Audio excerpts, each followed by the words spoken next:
As my colleagues know, I get a lot of information about wrongdoing in government from whistleblowers. A significant part of my investigative activity is driven by whistleblower disclosures. To make that very effective, I've directed my investigative staff to cultivate those whistleblower relationships.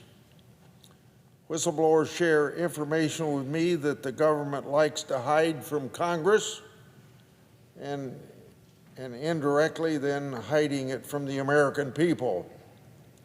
Today, I'm going to discuss a very concerning problem within the U.S.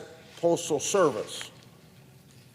Based on whistleblower disclosures to my office, I've been alerted that the post office hired a registered sex offender as a letter carrier.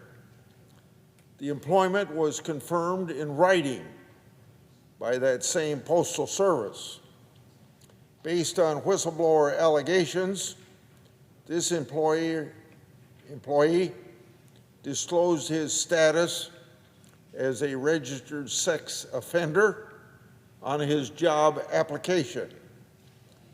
If accurate, did the Postal Service then even bother to read his application before he was hired?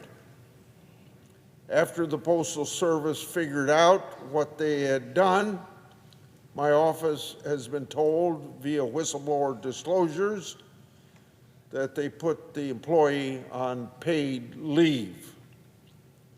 So I began digging deeper to figure out the extent of this problem at the Postal Service. Since then, the Postal Service has obstructed every effort that I've made to get the information that Congress is entitled to.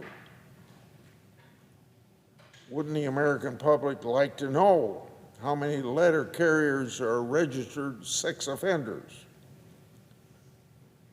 Where are they working? Do they travel near schools, homes, and where children are often seen? Now, the Postal Service apparently disagrees. The Postal Service was asked by my staff for a list of letter carriers who are registered offenders.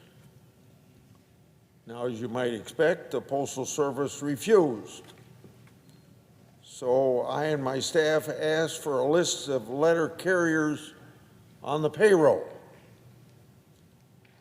The Postal Service later said, quote, current employees' names, titles, and duty stations are generally considered to be public information and releasable, end of quote. But then the Postal Service refused to provide the information because my staff might cross-reference the names on the public registries. Specifically, the Postal Service said this, quote, they have a personal privacy interest in protecting the fact that their names appear on a sex offender registry. The Postal Service also said that it's refusing to provide this information because I, quote, intend to use the provided list to infer what employees appear on the public sector offenders registry, end of quote. Now, it's time to get this straight for everybody. The names of Postal Service employees are publicly releasable, as admitted by the Postal Service to me in writing. These offender registries are public, which was also admitted in writing to me by the Postal Service. But the Postal Service says a privacy interest prohibits them from providing the names of all Postal Service letter carriers because my staff might cross-reference them on a public list. What a disgrace. Further, the Postal Service had the audacity to ask my staff this garbage request, and I'm quoting from the Postal Service. We ask that you agree not to publicly release the names of any employees that you believe appear on a sex offender registry as a condition precedent to the release of a list of letter carriers to you, end of quote. Now that kind of appears to be a shakedown, doesn't it?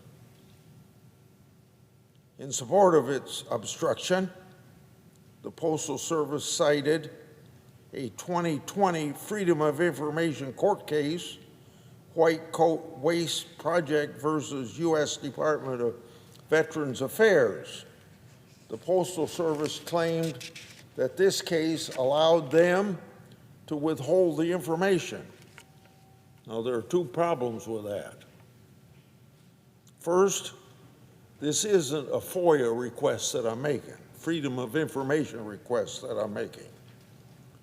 It's a congressional request under the constitutional power of checks and balances of the government to make sure that the executive branch of government faithfully executes the laws. Congress isn't subject to the Freedom of Information Act. Second, in the case, the court held that the government had to produce requested names of government employees in part because it, quote, will ensure that the public stays informed about what their government is up to. Like you, end of quote. Like you often hear me say, transparency brings accountability in our government. My staff then later asked the Postal Service the following related to employee names. Quote, so what's public is being treated as non-public because there's a chance some letter carriers are sex offenders, question mark, end of quote. The Postal Service employee answered, quote, yes, because you can't put that together without both lists, end of quote. The Postal Service conduct is without any legitimate basis. Postmaster General DeJoy and the Postal Service Board need to fix this mess and fix it immediately. When it comes to this matter, our community deserves much better than what they're getting from the Postal Service.